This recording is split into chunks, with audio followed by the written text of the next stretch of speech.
Witch's Hollow. District School No. 7 stood on the very edge of that wild country which lies west of Arkham. It stood in a little grove of trees, chiefly oaks and elms, with one or two maples. In one direction the road led to Arkham. In the other it dwindled away into the wild, wooded country which always looms darkly on that western horizon. It presented a warmly attractive appearance to me when first I saw it on my arrival as the new teacher early in September 1920, though it had no distinguishing architectural feature and was in every respect the replica of thousands of country schools scattered throughout New England, a compact, conservative building painted white, so that it shone forth from among the trees in the midst of which it stood. It was an old building at that time, and no doubt has since been abandoned or torn down. The school district has now been consolidated, but at that time it supported this school in somewhat niggardly a manner, skimping and saving on every necessity. Its standard readers, when I came there to teach, were still McGuffey's Eclectic Readers, in editions published before the turn of the century. My charges added up to 27.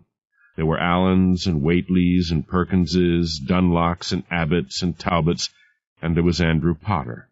I cannot now recall the precise circumstances of my especial notice of Andrew Potter. He was a large boy for his age, very dark of mien, with haunting eyes and a shock of tousled black hair. His eyes brooded upon me with a kind of different quality which at first challenged me, but ultimately left me strangely uneasy. He was in the 5th grade, and it did not take me long to discover that he could very easily advance into the 7th or 8th, but made no effort to do so. He seemed to have only a casual tolerance for his schoolmates, and for their part they respected him, but not out of affection so much as what struck me soon as fear. Very soon thereafter I began to understand that this strange lad held for me the same kind of amused tolerance that he held for his schoolmates. Perhaps it was inevitable that the challenge of this pupil should lead me to watch him as surreptitiously as I could, and as the circumstances of teaching a one-room school permitted. As a result, I became aware of a vaguely disquieting fact. From time to time Andrew Potter responded to some stimulus beyond the apprehension of my senses, reacting precisely as if someone had called to him, sitting up, growing alert, and wearing the air of someone listening to sounds beyond my own hearing, in the same attitude assumed by animals hearing sounds beyond the pitch levels of the human ear. My curiosity quickened by this time. I took the first opportunity to ask about him.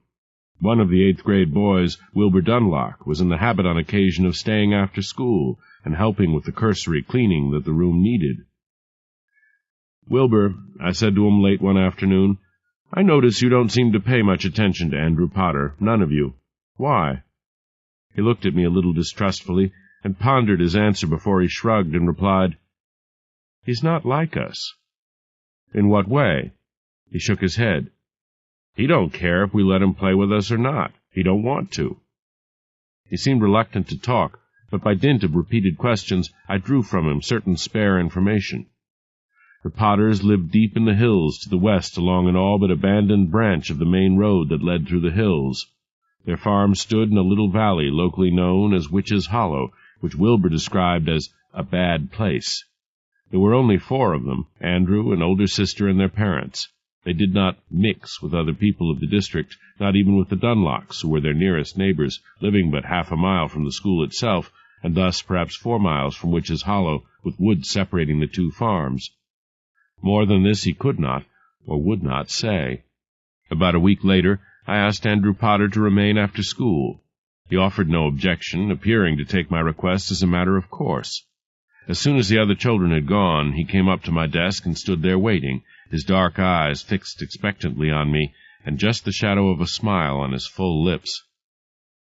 "I've been studying your grades, Andrew," I said, "and it seems to me that with only a little effort you could skip into the 6th, perhaps even the 7th grade. Wouldn't you like to make that effort?" He shrugged. "What do you intend to do when you get out of school?" He shrugged again. "Are you going to high school in Arkham?" He considered me with eyes that seemed suddenly piercing in their keenness, all lethargy gone. "Mr. Williams, I'm here because there's a law says I have to be," he answered. "There's no law says I have to go to high school." "But aren't you interested?" I pressed him. "What I'm interested in doesn't matter. It's what my folks want that counts." "Well, I'm going to talk to them," I decided on the moment. Come along, I'll take you home." For a moment something like alarm sprang into his expression, but in seconds it diminished and gave way to that air of watchful lethargy so typical of him. He shrugged and stood waiting while I slipped my books and papers into the school bag I habitually carried. Then he walked docilely to the car with me and got in, looking at me with a smile that could only be described as superior. We rode through the woods in silence, which suited the mood that came upon me as soon as we had entered the hills, for the trees pressed close upon the road, and the deeper we went, the darker grew the wood, perhaps as much because of the lateness of that October day as because of the thickening of the trees. From relatively open glades we plunged into an ancient wood, and when at last we turned down the side road, little more than a lane, to which Andrew silently pointed, I found that I was driving through a growth of very old and strangely deformed trees. I had to proceed with caution. The road was so little used that underbrush crowded upon it from both sides, and, oddly, I recognized little of it for all my studies in botany, though once I thought I saw saxifrage, curiously mutated. I drove abruptly without warning into the yard before the Potter house. The sun was now lost behind the wall of trees, and the house stood in a kind of twilight. Beyond it stretched a few fields strung out up the valley. In one there were corn shocks, in another stubble, in yet another pumpkins. The house itself was forbidding, low to the ground, with half a second story, gambrel-roofed, with shuttered windows, and the outbuildings stood gaunt and stark, looking as if they had never been used. The entire farm looked deserted. The only sign of life was in a few chickens that scratched at the earth behind the house.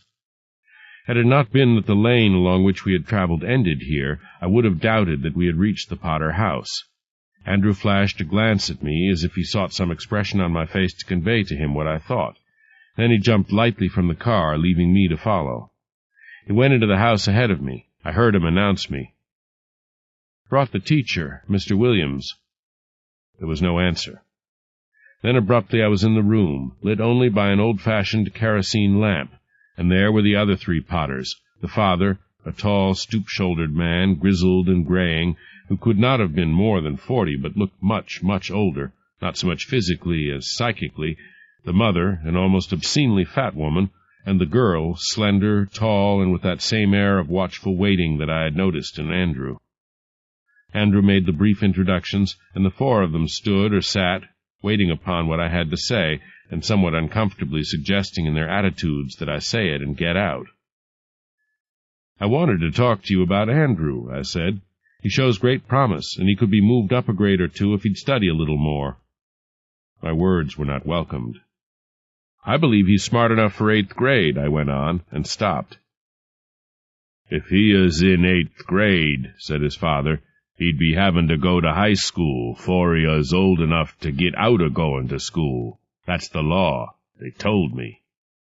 I could not help thinking of what Wilbur Dunlop had told me of the reclusiveness of the Potters, and as I listened to the elder Potter and thought of what I had heard, I was suddenly aware of a kind of tension among them and a subtle alteration in their attitude.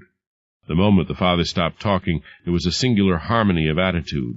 All 4 of them seemed to be listening to some inner voice, and I doubt that they heard my protest at all. "You can't expect a boy as smart as Andrew just to come back here," I said.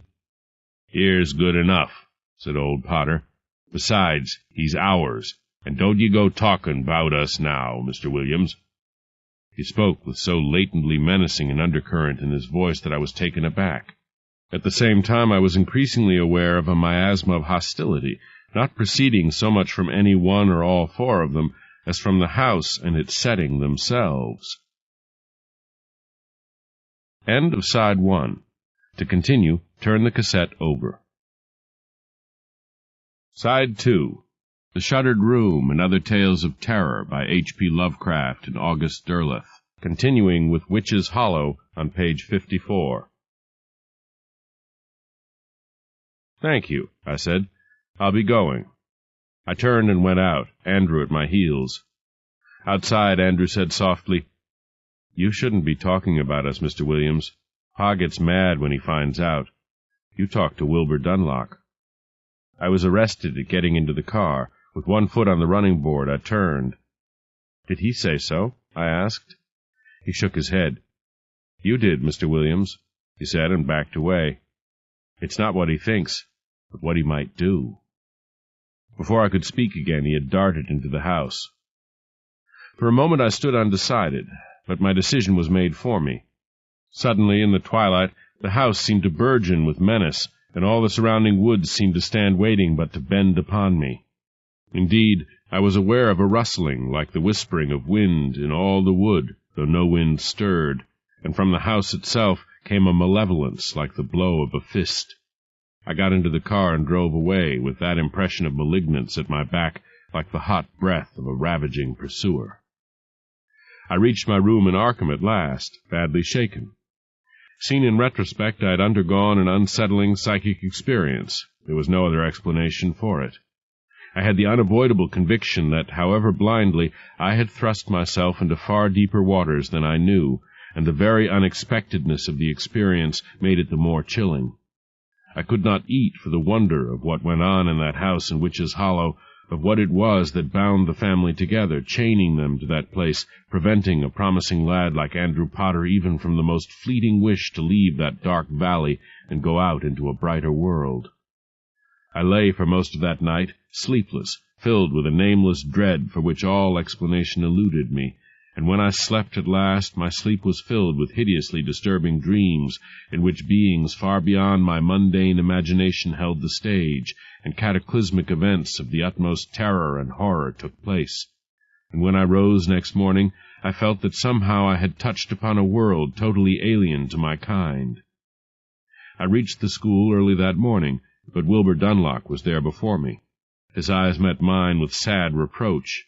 I could not imagine what had happened to disturb this usually friendly pupil. "You shouldn't have told Andrew Potter we talked about him," he said with a kind of unhappy resignation. "I didn't, Wilbur." "I know I didn't, so you must have," he said. And then, "6 of our cows got killed last night, and the shed where they were was crushed down on 'em." I was momentarily too startled to reply. "A sudden windstorm," I began, but he cut me off. "Weren't no wind last night, Mr. Williams, and the cows were smashed." "You surely cannot think that Potters had anything to do with this, Wilbur," I cried.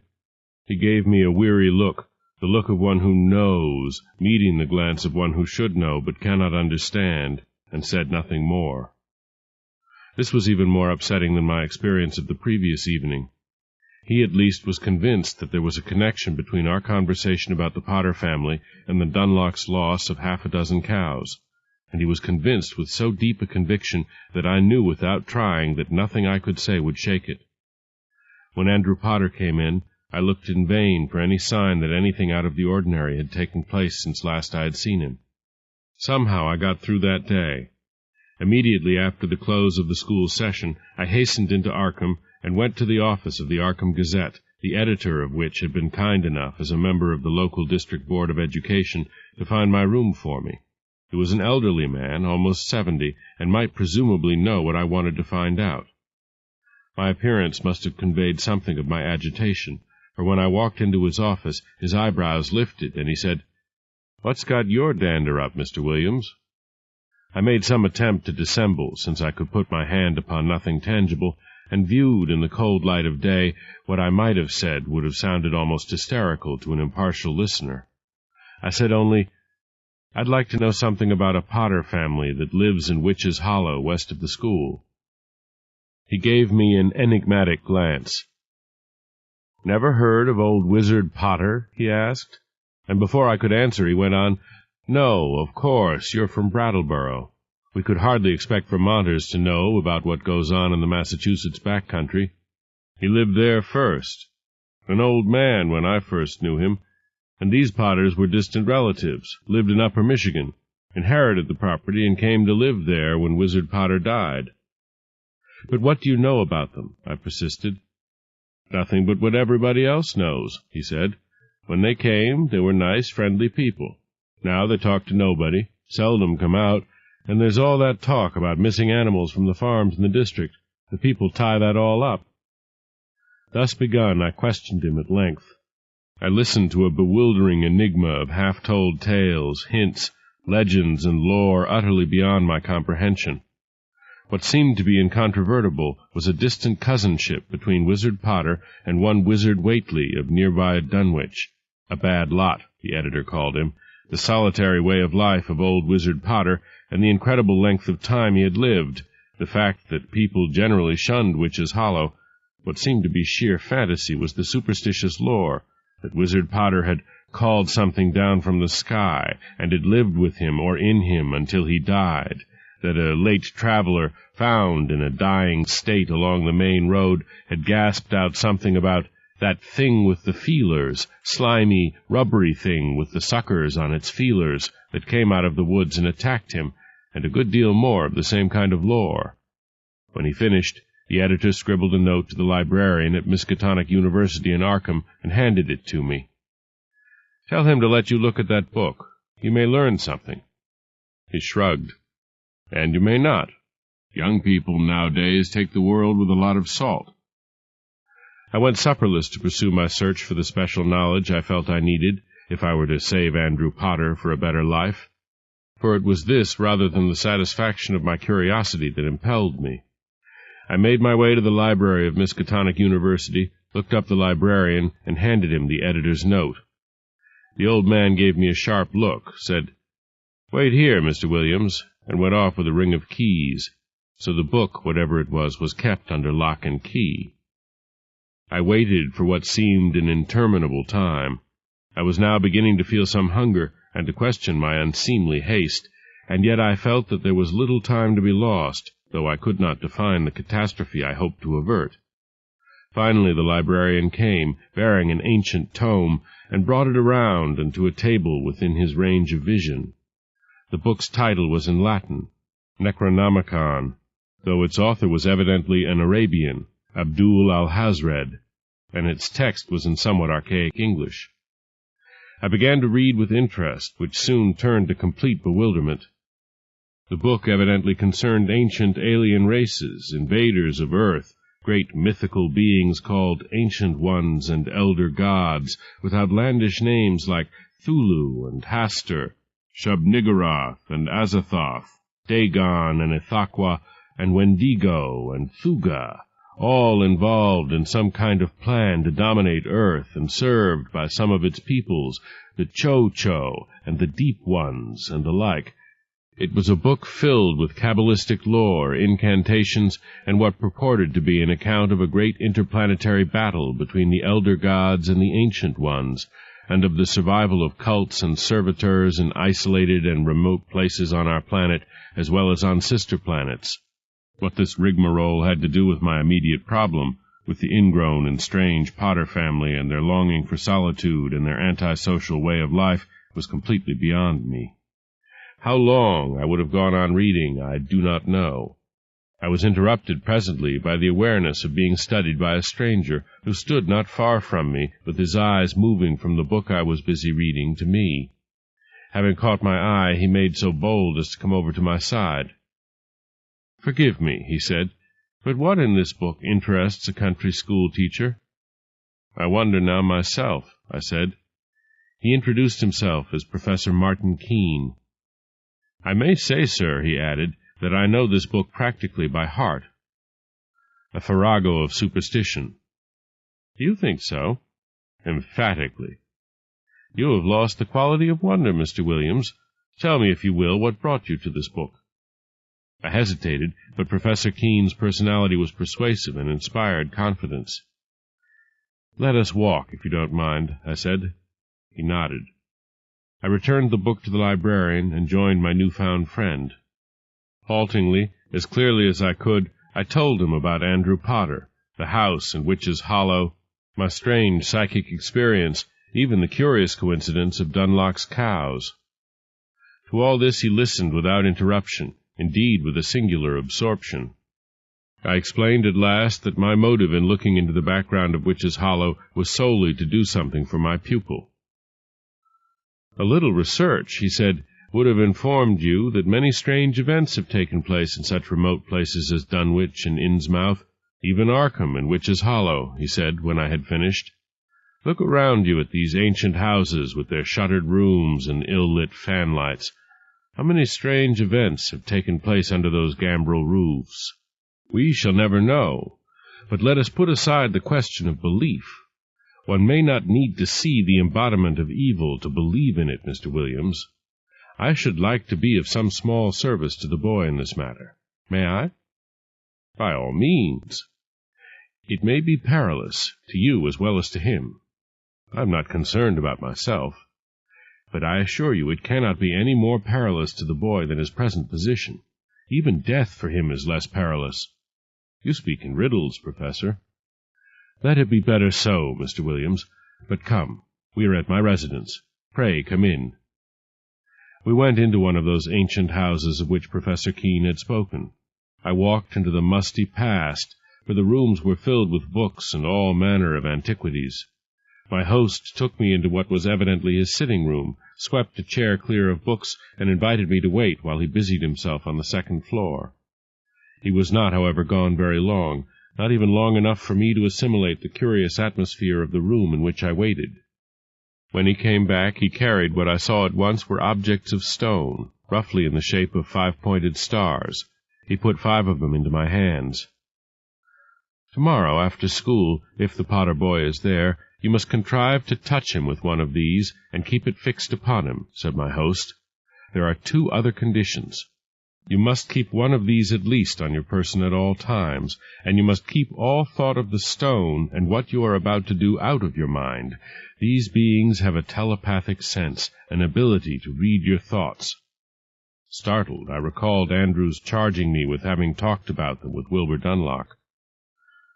Should I not know what these are? I asked. If you can abate your doubts for the time being, my host answered with a grim smile. These stones are among the thousands bearing the seal of Rilye, which closed the prisons of the ancient ones. They are the seals of the elder gods. Professor Keene, the age of superstition is past, I protested. Mr. Williams, the wonder of life and its mysteries is never past, he retorted. If the stone has no meaning, it has no power. If it has no power, it cannot affect young Potter, and it cannot protect you. From what? From the power behind the malignance you felt at the house in Witch's Hollow, he answered. Or was this, too, superstition? He smiled. You need not answer. I know your answer. If something happens when you put the stone upon the boy, he cannot be allowed to go back home. You must bring him here to me. Are you agreed? Agreed, I answered.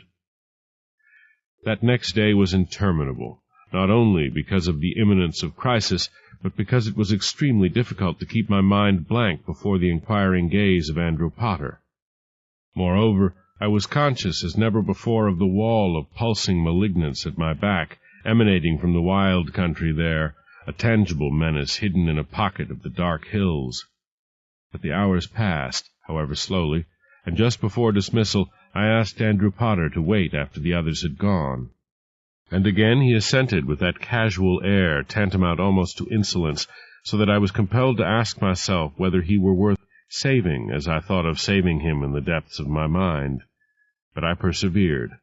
I had hidden the stone in my car, and once the others were gone, I asked Andrew to step outside with me. At this point I felt both helpless and absurd. I, a college graduate, about to attempt what for me seemed inevitably the kind of mumbo-jumbo that belonged to the African wilderness.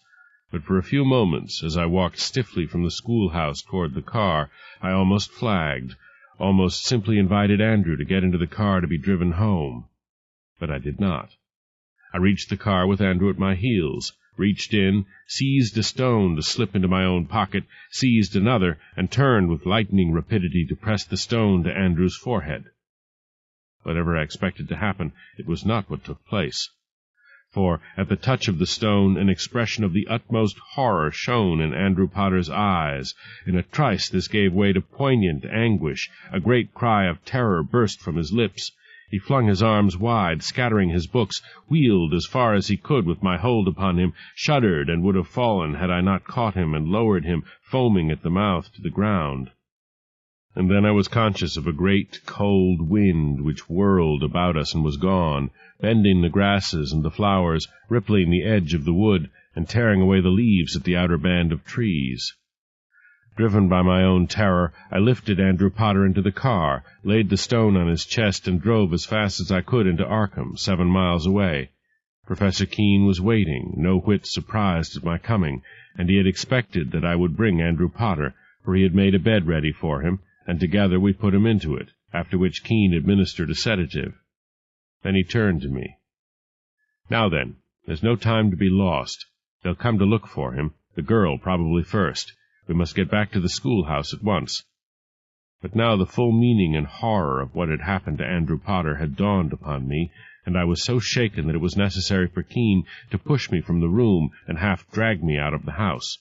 And again, as I set down these words so long after the terrible events of that night, I find myself trembling with that apprehension and fear which seize hold of a man who comes for the first time face to face with the vast unknown, and knows how puny and meaningless he is against that cosmic immensity. I knew in that moment that what I had read in that forbidden book at the Miskatonic Library was not a farrago of superstition, but the key to a hitherto unsuspected revelation, perhaps far, far older than mankind in the universe. I did not dare to think of what Wizard Potter had called down from the sky.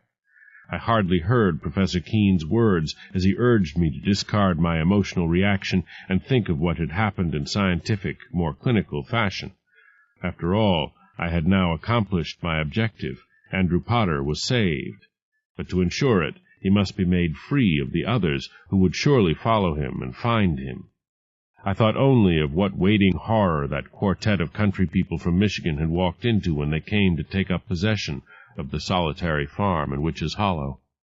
I drove blindly back to the school.